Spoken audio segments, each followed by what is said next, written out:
going to continue our chapter 4 for FIN365 International Banking. So chapter 4 is about OFC or Offshore Financial Centers. So let's take a look what do we have in this chapter, right? So we are going to start with, of course, the introduction to offshore financial centers. So we want to know what does it mean by OFC. Secondly, what are the functions of offshore financial centers? Third is facilities offered by them. And number 4 is types of institutions under the OFC. So after learning this chapter, you should be able to determine the meaning of offshore financial centers, discuss about the functions of offshore financial centers, explains the facilities offered by them, and also elaborate types of institutions under the offshore financial centers. Okay, let's take a look one by one. The first one is the introductions to offshore financial centers or OFC. Bila bercerita pasal offshore financial center, kita hendaklah imagine bahawa ini bukan seperti bank-bank yang ada dekat luar sana. Yang dekat dengan kita sekarang adalah onshore activities. Kita panggil onshore. So, untuk offshore activities ni, dia biasanya terletak di luar pesisir pantai dan kebanyakan di almost di negara-negara kesemuanya. Okay, offshore financial center ni dia letak di satu pulau yang agak jauh dari ibu kota, right? So, kalau di Malaysia, dekat mana? Yes, kita dekat Labuan lah. Dekat Labuan, Sabah.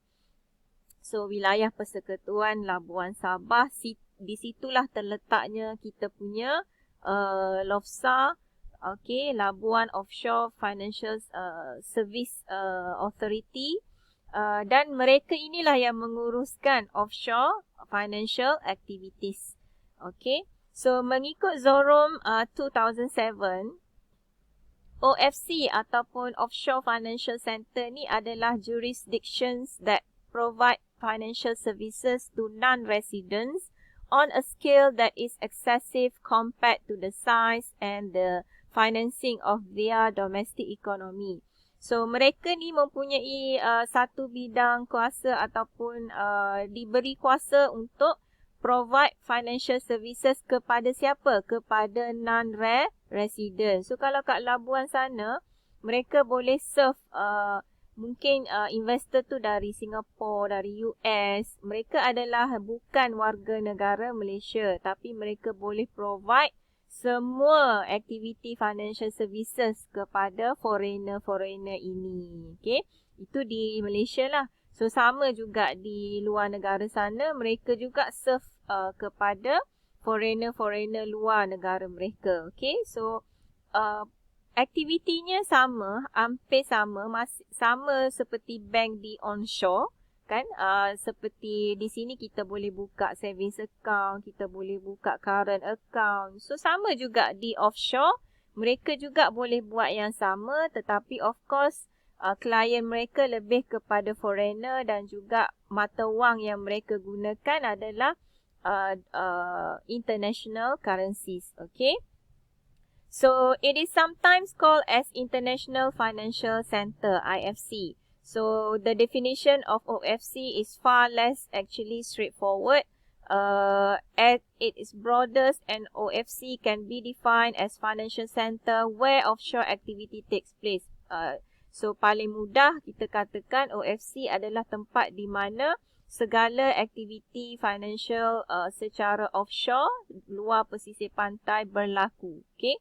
So, this definition will include all the major OFC in the world dan ini boleh pakai untuk semua OFC yang ada di serata dunia.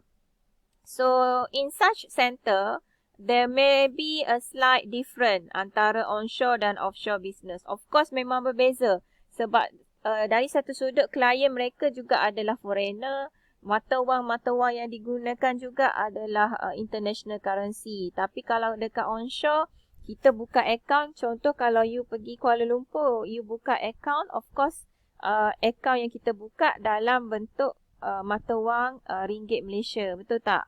Kan? So, this is the things that happen onshore. So, berbeza dengan offshore, they are more towards foreign currency, okay, di sana. Dan kebanyakan klien mereka adalah non-resident.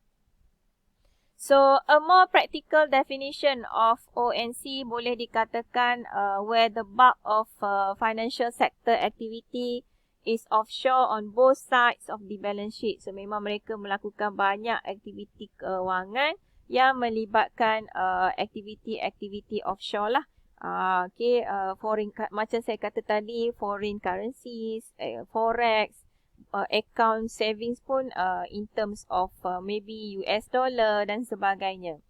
So, that is the counterpart of the majority of financial institution liabilities and assets are non-residents where the transactions are initiated elsewhere. Kadang-kadang benda tu dibuat di tempat lain, kan?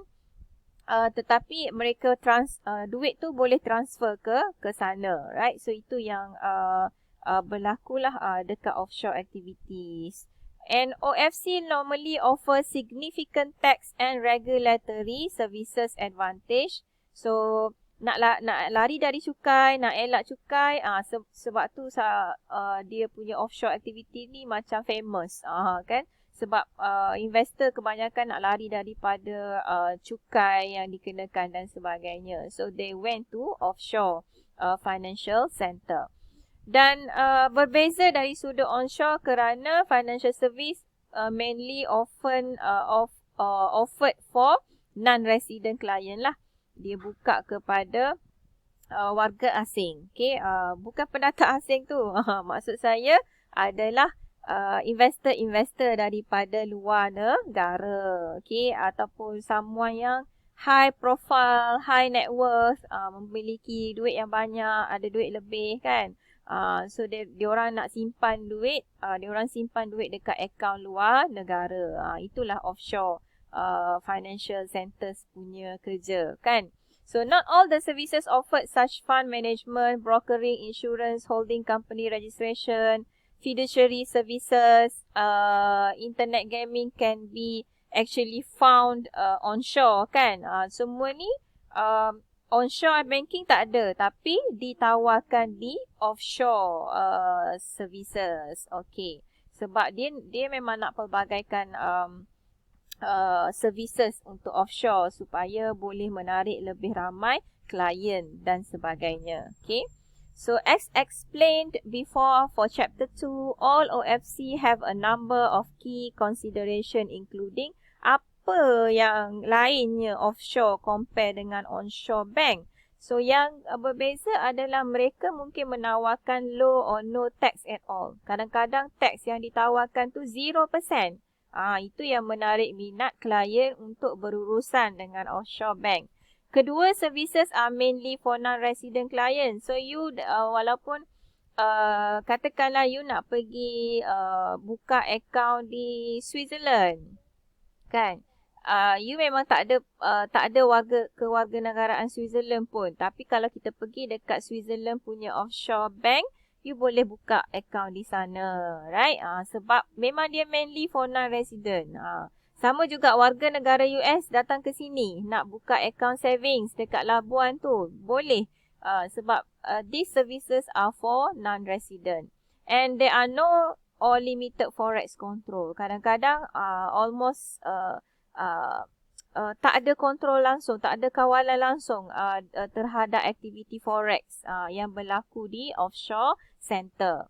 Okay, tengok atas negara jugalah, tengok center countries. Okay, keempatnya geographical proximity to a major economy, dan mereka biasanya letakkan offshore financial center ni jauh daripada ibu kota tapi masih lagi mampu meneraju aktiviti-aktiviti financial center. Okay, walaupun jauh, but then still macam menjadi lambang lah. Kalau kat Malaysia, kita punya ni memang dekat Labuan kan. Then number 5, there are a good communication and connectivity. Mereka ada communication dan connectivity yang bagus. A set of practice or procedure that supports the bank secrecy. Mereka ada kawalan ketat terhadap cara mereka kendalikan klien, cara mereka kita katakan sebagai hak klien adalah privacy. So mereka akan lindung diorang punya klien in terms of that. Dan a high degree of political stability or personal safety. So kebanyakan offshore financial center terletak di tempat yang kita katakan sebagai keadaan politiknya agak stabil dan ada unsur-unsur personal safety yang macam tadilah, bank akan lindung klien dia. Macam tu. Okay, so this is the things that happens to the offshore financial center yang menjadikan OFC ni menarik kepada para pelabur asing. Okay, so there are a few reasons why someone associate dengan OFC. Pertama, reason-reasonnya adalah seperti legitimate purpose. Okay, legitimate purpose. Pertama adalah kerana privacy for personal or family businesses or political reason. Sebab kenapa dia pergi simpan duit dekat luar negara sana? Sebab dia tak nak government dia tahu mungkin dia ada duit sebanyak 13 million for example kan. So dia simpan duit tu. Sebab kalau di negara dia mungkin dia dikenakan cukai yang tinggi dan sebagainya. Ataupun dia nak cover for their family business and so on. Ataupun ada di antara mereka adalah ahli politik yang mungkin melarikan, bukan nak lari tapi menyimpan dana-dana rahsia dia. Okay, macam tu, right? So that is the thing yang bahawa kalau mereka bawa dana yang ada ni ke luar negara, mungkin mereka dapat simpan duit tu dekat situ dengan selamat. Okay, so number 2, try to keep funds separate from daily use. Kadang-kadang mereka nak elak duit mereka ni tercampur dengan apa-apa saja tuntutan yang ada di negara asal. Kan, contoh battles for divorce or personal bankruptcy. So dia nak elak, mungkin di negara dia dah diisytihar bankruptcy, tapi sebenarnya dia ada dana tersimpan sebanyak 1 juta for example. So dia nak elak daripada dikesan. So mungkin salah satu cara dia boleh simpan duit ni di luar negara lah. Okay, dekat offshore center. Okay, tapi tujuan-tujuan ni adalah kita katakan masih lagi sah di sisi undang-undang lah. Legitimate purpose, cuma dia bawa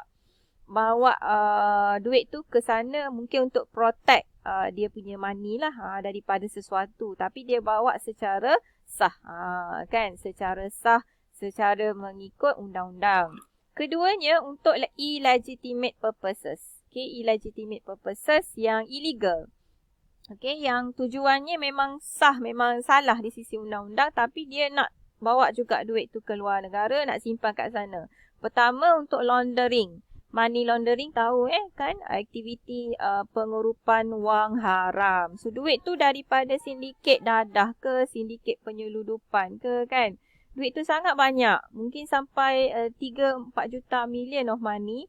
So kalau dia masukkan dalam akaun biasa, mesti negara asal dia dapat detect duit ni daripada hasil apa tiba-tiba datang 4 juta kan. Tengok lesen tak ada, lesen perniagaan tak ada. So ini yang mungkin boleh disiasat sebagai aktiviti jenayah dan sebagainya. Dan mereka cuba bawa lari duit ni ke luar negara lah untuk simpan.